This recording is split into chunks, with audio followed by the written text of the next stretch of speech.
ನಮಸ್ಕಾರ ಸ್ನೇಹಿತರೆ, ಕರುನಾಡು ಕಾಮಧೇನು ಯೂಟ್ಯೂಬ್ ಚಾನೆಲ್ಗೆ ಸ್ವಾಗತ. ಸ್ನೇಹಿತರೆ, ನಾನು ಇವತ್ತು ನಿಮಗೆ ಕರ್ನಾಟಕದ ಒಂದು ಪ್ರಸಿದ್ಧವಾದಂತಹ ಸ್ಥಳ ಹಾಗೂ ಪ್ರೇಕ್ಷಣೀಯವಾದಂತಹ ಸ್ಥಳ ಹಾಗೂ ಜೀವ ವೈವಿಧ್ಯತೆಯಿಂದ ಕೂಡಿರ್ತಕ್ಕಂತಹ ಒಂದು ಸ್ಥಳವನ್ನ ಭೇಟಿ ಮಾಡಿಸಲಿಕ್ಕೆ ಹೊರಟಿದ್ದೇನೆ. ಸ್ನೇಹಿತರೆ, ಈ ಒಂದು ಸ್ಥಳ ಮಂಡ್ಯ ಜಿಲ್ಲೆಯ ಮದ್ದೂರು ತಾಲೂಕಿನ ಕೊಕ್ಕರೆಬೆಳ್ಳೂರು ಎಂಬಂತಹ ಊರಾಗಿರುತ್ತೆ. ಜೊತೆಗೆ ಈ ಒಂದು ಊರಿನ ಬಗ್ಗೆ, ಈ ಒಂದು ಸ್ಥಳದ ಬಗ್ಗೆ ಈಗಾಗಲೇ ಸಾಕಷ್ಟು ಬಾರಿ ಸ್ಪರ್ಧಾತ್ಮಕ ಪರೀಕ್ಷೆಗಳಲ್ಲಿ ಪ್ರಶ್ನೆಯನ್ನ ಕೇಳಲಾಗಿರುತ್ತೆ. ಜೊತೆಗೆ ಕನ್ನಡ ನಾಡಿನ ಪ್ರತಿಯೊಬ್ಬ ಕನ್ನಡಿಗನು ಈ ಒಂದು ಸ್ಥಳದ ಬಗ್ಗೆ ತಿಳ್ಕೊಳ್ಬೇಕಾದಂತಹ ಸ್ಥಳವಾಗಿರುತ್ತೆ. ಆದ್ರಿಂದ ಸ್ನೇಹಿತರೆ, ನಾವು ಇವತ್ತು ನಿಮಗೆ ತೋರಿಸಲಿಕ್ಕೆ ಹೊರಟಿರ್ತಕ್ಕಂತಹ ಸ್ಥಳ ಕೊಕ್ಕರೆಬೆಳ್ಳೂರಿನ ಪಕ್ಷಿಧಾಮ. ಸ್ನೇಹಿತರೆ, ನಾವು ಈಗ ಕೊಕ್ಕರೆಬೆಳ್ಳೂರಿನ ಒಂದು ಊರಿನ ಎಂಟ್ರೆನ್ಸ್ ಅಲ್ಲಿ ಇದ್ದೀವಿ. ಈಗ ನಾವು ಹೆಚ್ಚಿನ ಮಾಹಿತಿಯನ್ನು ಊರಿನ ಒಳಗಡೆ ಬಗ್ಗೆ ತಿಳ್ಕೊಳ್ಳೋಣ. ಬನ್ನಿ ಸ್ನೇಹಿತರೆ.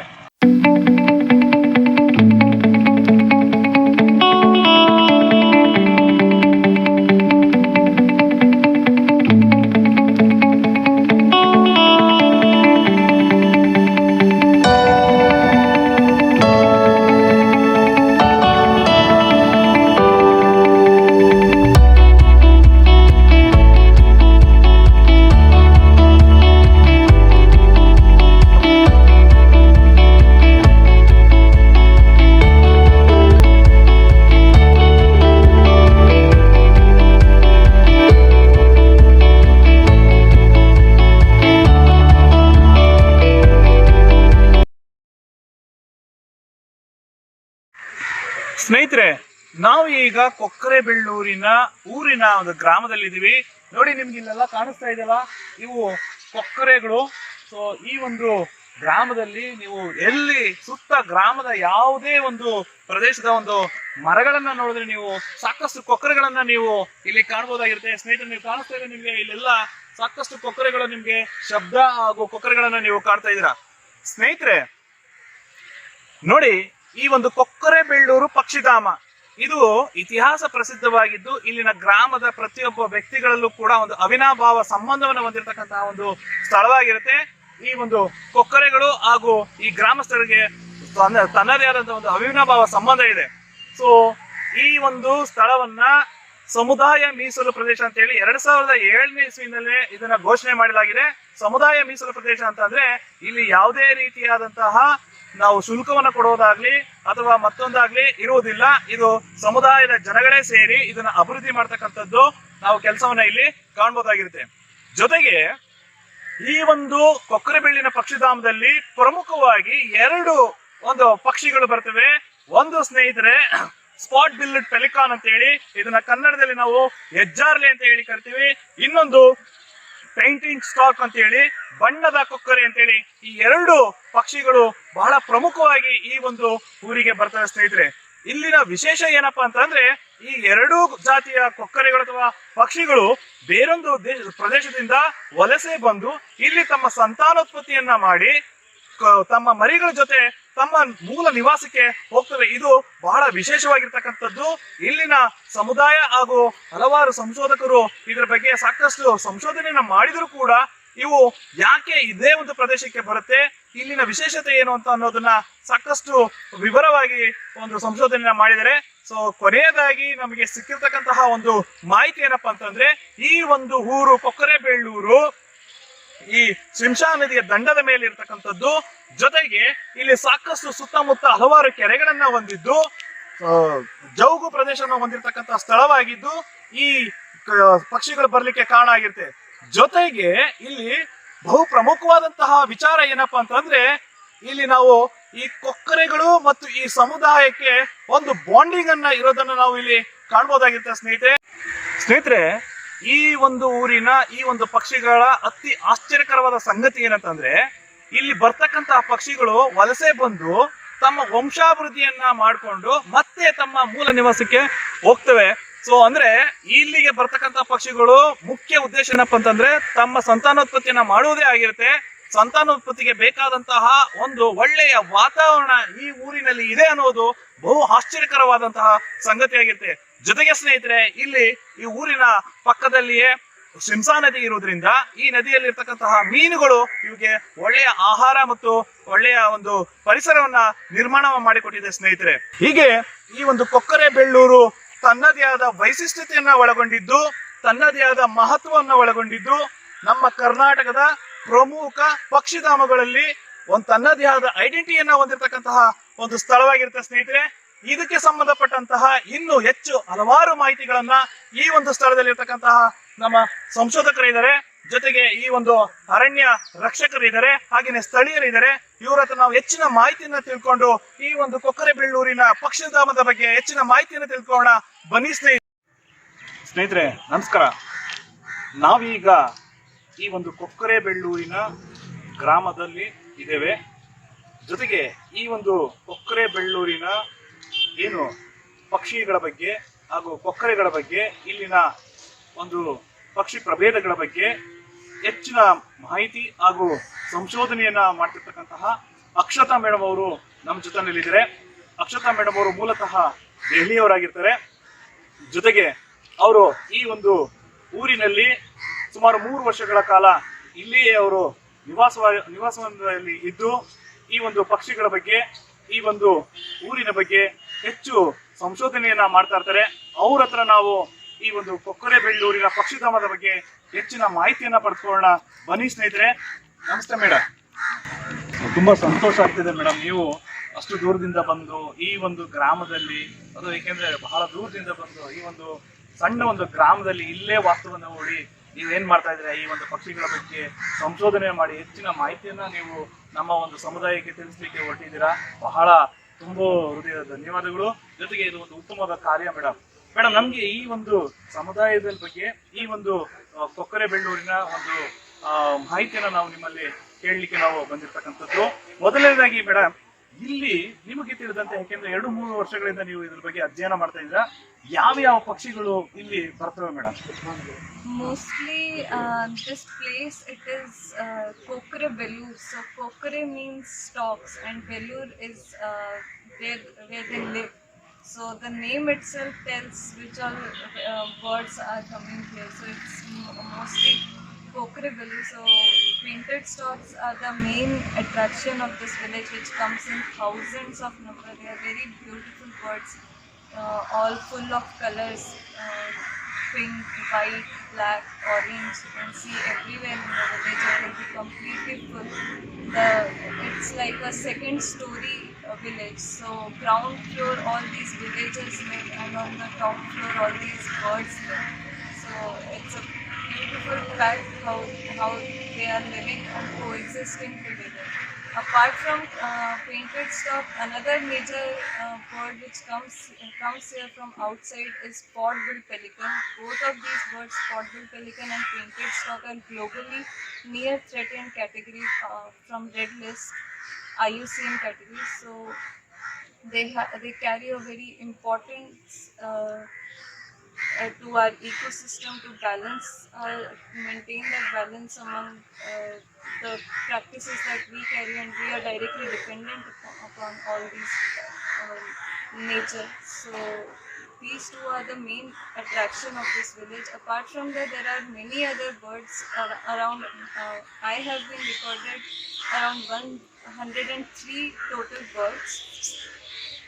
Apart from these, the major birds which are nesting here are black-crowned night heron, little cormorant, little egret.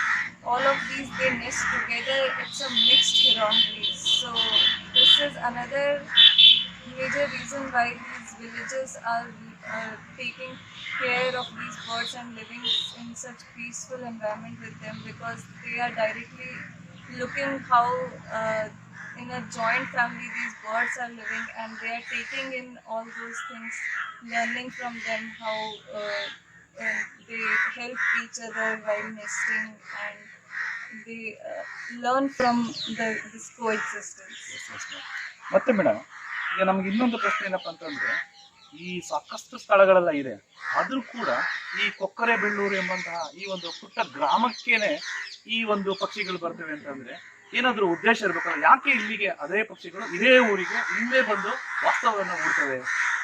This is actually very unique thing which this place exists. Like mostly what we have seen, these heronry, these large water birds especially, they go and nest everywhere wherever there is water source. Like you must have seen Rangan Kito, it's an island, river Kaveri is passing by.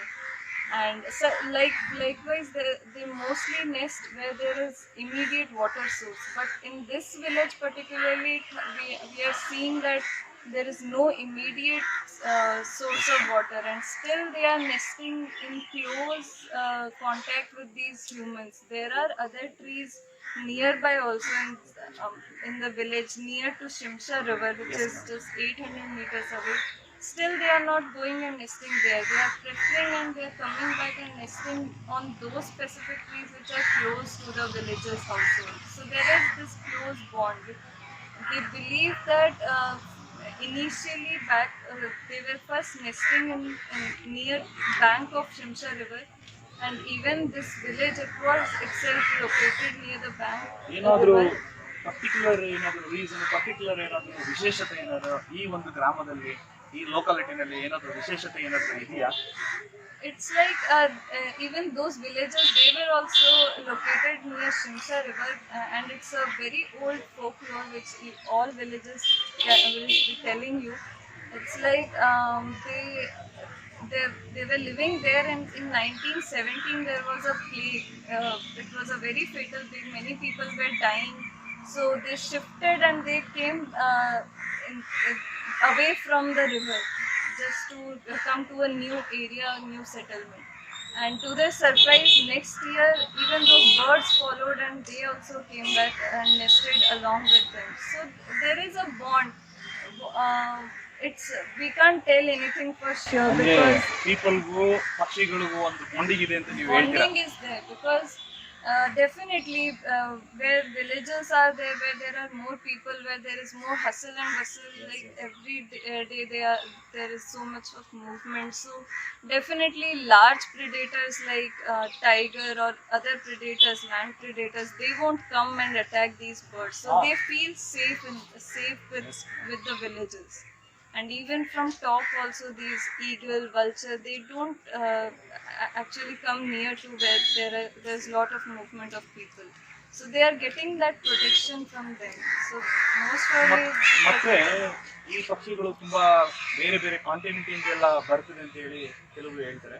So ನಿಮ್ಮ ಒಂದು ಸಂಶೋಧನೆಯ ಪ್ರಕಾರ ಈ ಪಕ್ಷಿಗಳು ಎಲ್ಲಿಂದ ಬರ್ಬೋದು, ಮತ್ತೆ ಯಾವ ಸಮಯದಲ್ಲಿ ಇಲ್ಲಿ ಒಂದು ತಮ್ಮ ಸಂತಾನವನ್ನ ಮಾಡ್ತೇವೆ ಅಂತಕ್ಕಂಥ ಮಾಹಿತಿಯನ್ನು ತಿಳಿಸ್ಕೊಡ್ತೀರಾ?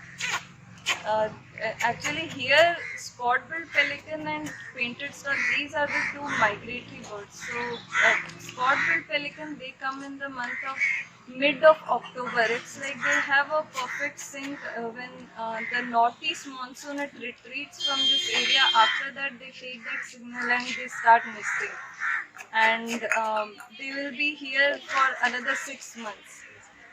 And other birds like painted stork, they will start nesting in the month of January. They come, they sync it with Makar Sankranti, that festival. After that only we see them, they come here and start nesting. So they will be also here for next 6 to 7 months. So the nesting period in this area, it starts from October and it will be around till August. So only there is 1.5 month and there are no birds, or else nesting can be seen every time in this village.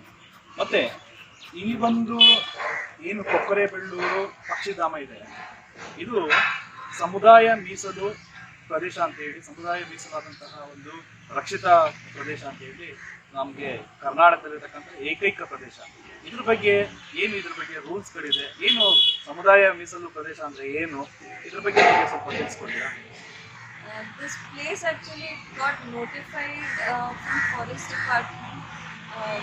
The government of India, they realized the special bond which exists between people and these birds. They are coming here and nesting along with them, and these villagers also, they are supporting. They are they don't cause any harm to them. They protect them. They save those if there are any chicks which have fallen from the nest, they will save them. So recognizing this special bond which exists between these villagers, this community and the birds, they notified this area back in 2007 as the community reserve. It was the first among the community reserve which was, because community reserve, this concept started in 2007 as a special criteria in protected area network as part of 36C in Wildlife Protection Act 1972. So this place got recognized back then, and rules regulation, it's like free for all the visitors till now. They are coming. They can come here anytime. They can feel this vibe of village life, and all these birds, they also nest just back in the backyard of these villages. So there is no such like boundary or anything. So villagers, they come often to this village, and they'll be asking these villagers. Even all villagers, they know the story now, and they will be explaining about the relationship, this special bond which exists. So that's why people are also coming here every year and enjoying this place. Thank you madam. ನೀವು ಇಷ್ಟೊತ್ತು ನಮಗೆ ಈ ಒಂದು ಕೊಕ್ಕರೆ ಬೆಳ್ಳೂರಿನ ಪಕ್ಷಿಧಾಮದ ಬಗ್ಗೆ ಸಾಕಷ್ಟು ಸಂಪೂರ್ಣವಾದ ಮಾಹಿತಿಯನ್ನು ನೀವು ನಮ್ಮ ಚಾನಲ್ಗೆ ತಿಳಿಸ್ಕೊಟ್ಟಿದ್ದೀರಾ. ನಿಮಗೆ ನಮ್ಮ ಚಾನಲ್ ಪರವಾಗಿ ತುಂಬ ಹೃದಯದ ಧನ್ಯವಾದಗಳು. Thank you. ಸ್ನೇಹಿತರೆ, ನಮ್ಮ ಜೊತೆಯಲ್ಲಿ ಅರಣ್ಯ ವೀಕ್ಷಕರಾದಂತಹ ಲೋಕೇಶ್ ಸರ್ ಅವರು ನಮ್ಮ ಜೊತೆಲಿದ್ದಾರೆ. ಇವರು ಇಲ್ಲಿ ಈ ಒಂದು ಪಕ್ಷಿಧಾಮದಲ್ಲಿ ಇಲ್ಲಿ ಒಂದು ಕೊಕ್ಕರೆಗಳು ಮತ್ತೆ ಇಲ್ಲಿ ಒಂದು ಪಕ್ಷಿಗಳನ್ನ ರೆಸ್ಕ್ಯೂ ಮಾಡಿ ಅವುಗಳನ್ನ ಪೋಷಣೆ ಮಾಡ್ತಕ್ಕಂಥ ಕೆಲಸದಲ್ಲಿ ನಿರತರಾಗಿರ್ತಾರೆ. ಅವ್ರ ಹತ್ರ ನಾವು ಈ ಒಂದು ಪಕ್ಷಿಧಾಮದ ಬಗ್ಗೆ ತಿಳ್ಕೊಳ್ಳೋಣ ಬನ್ನಿ. ಲೋಕೇಶ್ ಸರ್, ನಮಸ್ಕಾರ. ಈ ಒಂದು ಪಕ್ಷಿಧಾಮದ ಬಗ್ಗೆ ನಮಗೆ ಮಾಹಿತಿಯನ್ನು ತಿಳಿಸ್ಕೊಡ್ತೀರಾ? ಸರ್, ಈಗ ಇದು ಪೆಲಿಕಾನ್ ಬರುತ್ತೆ ನವಂಬರ್ಗೆ. ಅದು ಇವಾಗ ನವಂಬರ್ ಮಂತ್ಗೆ ಬಂದು ಸುಮಾರು 250 ಬೇರ್ ಬಂದಿತ್ತು ಈ ವರ್ಷ 2020-21ರಲ್ಲಿ. ಅದರಲ್ಲಿ 250 ಪೇರ್ ಬಂದು ನೆಸ್ಟಿಂಗ್ ಮಾಡಿ ಅದು ಜೂನ್ ಜುಲೈಗೆ ಇಲ್ಲಿಂದ ಆರೋಗುತ್ತೆ. ಪೇಂಟೆಡ್ ಸ್ಟಾರ್ಸು ಜನವರಿಗೆ ಬರುತ್ತೆ. ಅದು ಇವಾಗ 750 ಪೇರ್ ಬಂದಿದೆ. ಮತ್ತು ಇತರೆ ಲೋಕಲ್ ಸ್ಪೀಸೀಸು, ಈ ಗ್ರೇಟು, ಕಾರ್ಮೋರೆಂಟು, ಐಬೀಸು ಮತ್ತು ನೈಟೆರಾನು, ಅದು ಇದ್ರ ಜೊತೆನೇ ನೆಸ್ಟಿಂಗ್ ಮಾಡಿ ಆ ಲೋಕಲ್ ಸ್ಪೀಸೀಸ್ ಯಾವಾಗಲೂ ಇಲ್ಲೇ ಇರುತ್ತೆ. ಪೇಂಟೆಡ್ ಸ್ಟಾರ್ಕು ಮತ್ತು ಪೆಲಿಕನ್ ಮೈಗ್ರೇಟಿವ್ ಬರ್ಡ್ಸ್ ಮಾತ್ರ ಬ್ರೀಡಿಂಗ್ಗೋಸ್ಕರ ಅಲ್ಲಿಂದ ಬಂದು, ಅಂದರೆ ಇಂಡಿಯಾ ಬರ್ಡ್ಸೆ ಆ ಟೈಮ್ಗೆ ಆ ಮೊಟ್ಟೆ ಇಟ್ಟು ಮರಿ ಮಾಡ್ಕೊಂಡು ಹೋಗೋ ಟೈಮ್ಗೆ ಇಲ್ಲಿ ಬಂದು ಅದರ ಸಂತಾನೋತ್ಪತ್ತಿ ಮುಗಿಸ್ಕೊಂಡು ವಾಪಸ್ಸು ಜೂನ್ ಜುಲೈ ಆದಮೇಲೆ ಒಂದು ಬರ್ಡ್ಸು ಇರಲ್ಲ. ಮತ್ತೆ ಸ್ಟಾರ್ಟ್ ಆಗೋದೆ ನವಂಬರ್ಗೆ.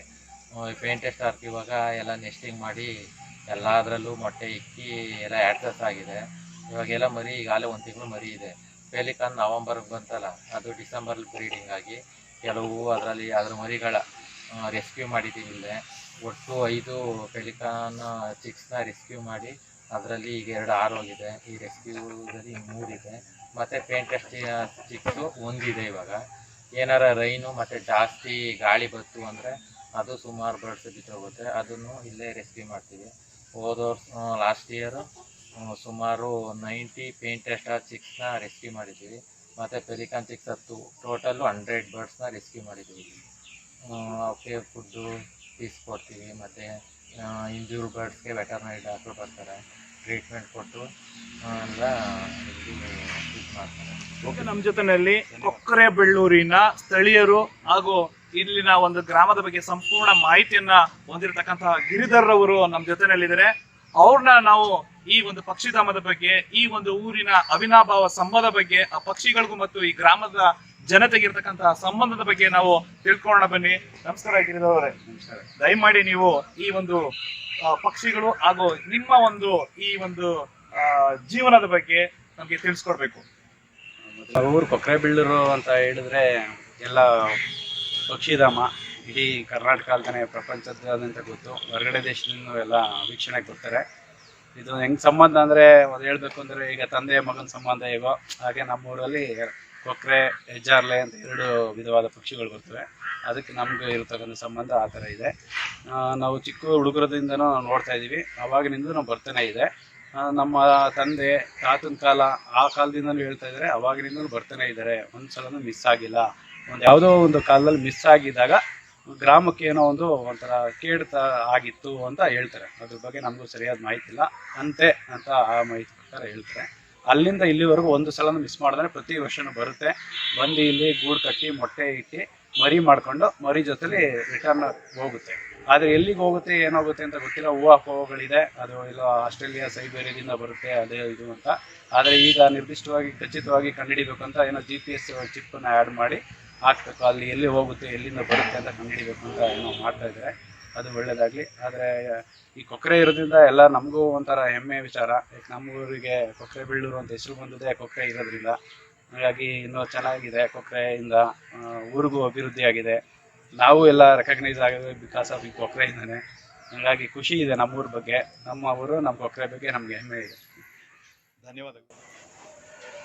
ನೋಡಿದ್ರಲ್ಲ ಸ್ನೇಹಿತರೆ, ಹೀಗೆ ಕನ್ನಡ ನಾಡಿನ 10 ಹಲವಾರು ಸ್ಥಳಗಳ ಸಂಪೂರ್ಣ ಮಾಹಿತಿಗಾಗಿ, ಜೊತೆಗೆ ಕನ್ನಡ ನಾಡಿನ ನುಡಿ, ಸಂಸ್ಕೃತಿ, ಆಚಾರ ವಿಚಾರಗಳು, ಹಬ್ಬ ಹರಿದಿನಗಳು, ಜಾನಪದ ಕಲೆ ಮತ್ತಷ್ಟು ವಿಷಯಗಳಿಗಾಗಿ, ಜೊತೆಗೆ ಸ್ಪರ್ಧಾತ್ಮಕ ಪರೀಕ್ಷೆಗಳ ತರಬೇತಿಗಾಗಿ ನಮ್ಮ ಕರುನಾಡ ಕಾಮಧೇನು ಯೂಟ್ಯೂಬ್ ಚಾನೆಲ್ಗೆ ಸಬ್ಸ್ಕ್ರೈಬ್ ಆಗಿ, ಹಾಗೆಯೇ ತಮ್ಮ ಸ್ನೇಹಿತರಿಗೂ ಕೂಡ ಶೇರ್ ಮಾಡಿ, ಜೊತೆಗೆ ಪಕ್ಕದಲ್ಲಿ ಕಾಣುತ್ತಿರ್ತಕ್ಕಂತಹ ಬೆಲ್ ಬಟನ್ ಒತ್ತುವುದರ ಮುಖಾಂತರ ಹೊಸ ನೋಟಿಫಿಕೇಶನ್ಗಳನ್ನ ಪಡೆದುಕೊಳ್ಳ್ರಿ. ಈ ಒಂದು ವಿಡಿಯೋವನ್ನ ನೋಡಿದ್ದಕ್ಕಾಗಿ ತಮ್ಮೆಲ್ಲರಿಗೂ ತುಂಬು ಹೃದಯದ ಧನ್ಯವಾದಗಳು. ಸಿರಿಗನ್ನಡಂ ಗೆಲ್ಗೆ, ಸಿರಿಗನ್ನಡಂ ಬಾಳ್ಗೆ.